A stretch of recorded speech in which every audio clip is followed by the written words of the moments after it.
Tâche de ne pas semer d'épines sur ton chemin dans la vie. Il se pourrait que tu doives le reparcourir pieds nus. Proverbe arabe. Nora Hugo Escritores présente leur thriller le plus sombre. Le sacrifice des épines. Roses pourpres, nivales et sombres. Au cœur de la France, des corps humains métamorphosés en amphores sacrées abritent des rosiers teintés de mystère. Paris est en suspens.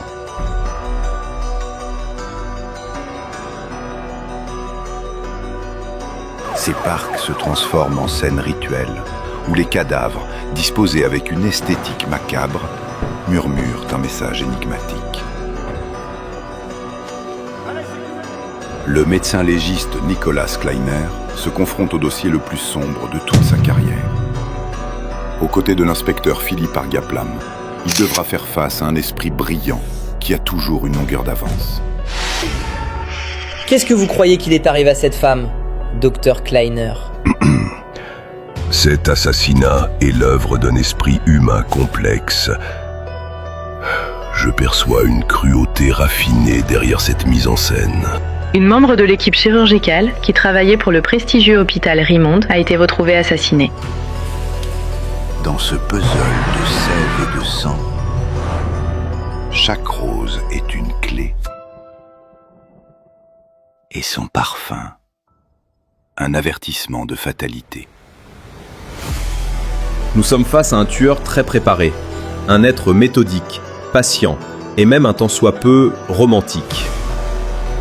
C'est un assassinat presque rituel, un homicide qui semble tout droit sorti d'un roman noir. Sous-commissaire, vous devez voir ça.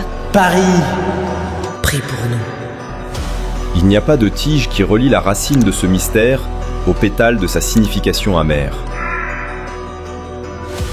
Jusqu'ici, cela semble être le crime parfait. Il n'existe pas de crime parfait.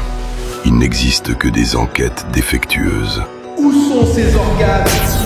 Nous assistons à l'œuvre d'un esprit chaotique.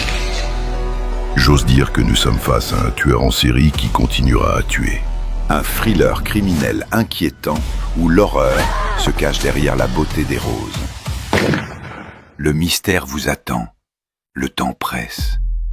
Scannez le code QR et procurez-vous sur Amazon Le sacrifice des épines, le saisissant 8e livre de Nora Hugo Escritores.